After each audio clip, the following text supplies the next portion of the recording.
आपके स्क्रीन पर इस खबर के मुताबिक भारत सरकार तालिबान के साथ गुप्त तरीके से बात कर रहा था, सीक्रेट टॉक्स कर रहा था पिछले काफी अरसे से।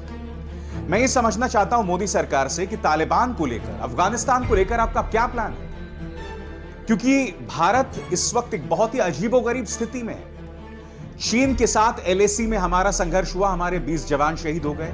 चीन के साथ हमारे रिश्ते खराब, पाकिस्तान के साथ वैसे ही एलओसी पर तनाव लगातार बना रहता है, उसके साथ हमारे रिश्ते खराब। अब ऊपर से अफगानिस्तान में एक ऐसी सरकार आ गई है तालिबान, जो कि भारत विरोधी है ही। और उसके 2 सरल सबूत मैं आपको देना चाहूंगा। आपके स्क्रीन पर दानिश सिद्दीकी एक भारतीय पत्रकार था और तालिबान ने उसे बेरहमी से मौत के घाट उतार दिया। उनको इस बात की परवाह नहीं थी कि दानिश सिद्दीकी एक मुसलमान था, नहीं, दानिश सिद्दीकी एक भारतीय था, इसलिए तालिबान ने उसे बेरहमी से मौत के घाट उतार दिया। और यह तस्वीर याद है आपको, बहुत पुरानी तस्वीर, 1999 की, जब भारतीय विमान अपचालित हुआ था, हाईजैक हुआ था और इसे आतंकवादी कांधार ले गए थे। उस वक्त तालिबान का राज था अफगानिस्तान के अंदर। तब वाजपेयी सरकार ने आतंकवादियों को छोड़ा था और फिर यहीं पर लेकर आए थे उन आतंकवादियों को, और वो आतंकवादी चले गए थे तालिबान की मदद से, क्योंकि तालिबान की उस वक्त सत्ता थी। इसलिए फिर मैं सवाल पूछ रहा हूं, मोदी सरकार की दरअसल प्लानिंग है क्या तालिबान को लेकर?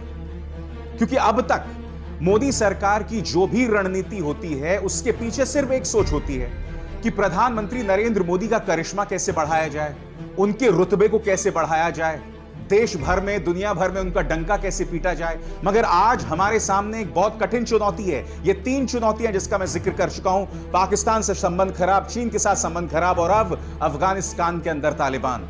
सोचकर भी सिहरन पैदा होती है दोस्तों, वहां के जो सेक्युलर लोग हैं, लोकतंत्र में विश्वास करने वाले लोग हैं, वहां की जो औरतें हैं, महिलाएं हैं, बच्चे हैं, उनके साथ क्या करने वाले हैं ये तालिबानी आतंकवादी। आज सुबह क्या हुआ वहां पर दोस्तों, सिहरन पैदा करने वाली तस्वीर। सबसे पहले मैं आपको ये 12 सेकंड का वीडियो दिखाऊंगा दोस्तों। इस 12 सेकंड के वीडियो में ये वहां के काबुल एयरपोर्ट का, काबुल इंटरनेशनल एयरपोर्ट का है।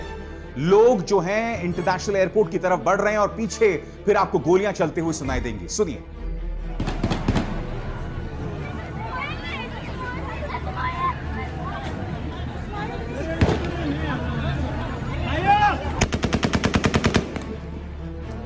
अब दोस्तों आपके सामने ये वीडियो देखिए दोस्तों, यहां पर लोग जो हैं वो चढ़ने का प्रयास कर रहे हैं फ्लाइट के अंदर।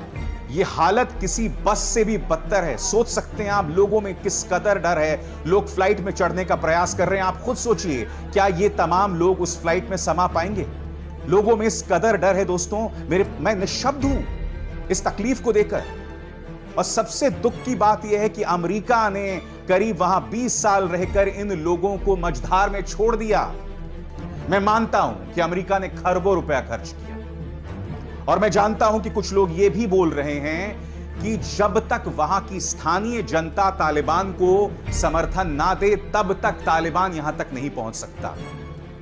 मगर मुद्दा वो नहीं है। अमेरिका ने जो दुनिया को वादा किया था, वो वादा कहां है? बात यहां नहीं रुकती दोस्तों, अब एक और वीडियो देखिए। ये जो है वहां के टारमैक की, एयरपोर्ट के टारमैक की आज सुबह की तस्वीरें आप देख सकते हैं। ये वहां के एयरपोर्ट के टारमैक की तस्वीरें हैं। लोगों में अफरा तफरी देखिए, लोग किसी भी विमान पर चढ़कर बैठ जाना चाहते हैं।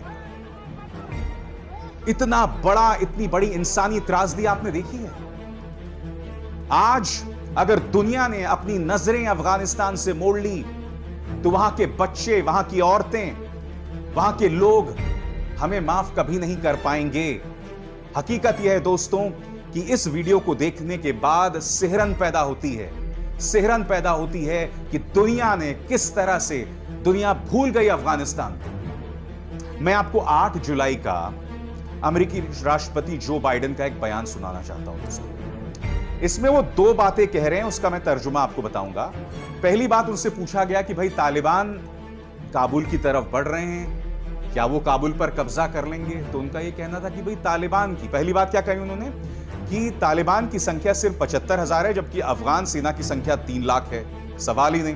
दूसरी बात वो कहते हैं, हमारे गुप्तचर विभाग ने साफ तौर पर कहा है कि तालिबान के आगे अफगानिस्तान सरकार नहीं गिरेगी। ये 2 बातें जो बाइडेन ने आज से 1 महीने पहले कही थी। सुनिए उन्होंने क्या कहा। Is a Taliban takeover of Afghanistan now inevitable? No, it is not.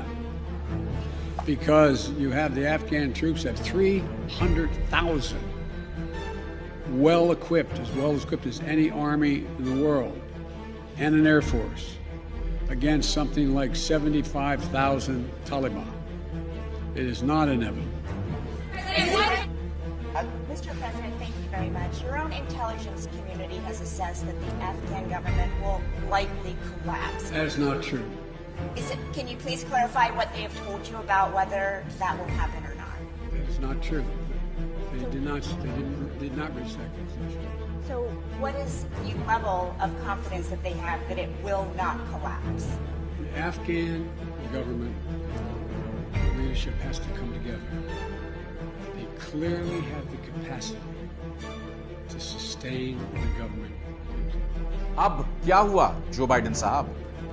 आपके सामने तस्वीर है और सबसे दुख की बात यह है दोस्तों कि जो एक द्वंद्व चलता रहता है, सामरिक मुकाबला चलता है भारत और पाकिस्तान के बीच में, यह कहीं ना कहीं पाकिस्तानी आईएसआई की जीत भी है, क्योंकि पाकिस्तान चाहता था कि वहां पर तालिबान का निजाम हो। आज उनका जो ह्यूमन राइट्स मिनिस्टर है शिरीन मजारी, उनका यह शर्मनाक बयान आप देखेंगे।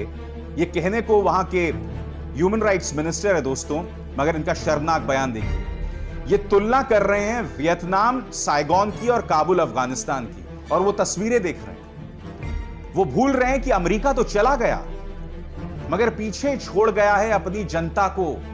और पाकिस्तान ये ना सोचे कि तालिबान के आ जाने से पाकिस्तान में कुछ बहुत बेहतरीन मिसाल हो जाएगी।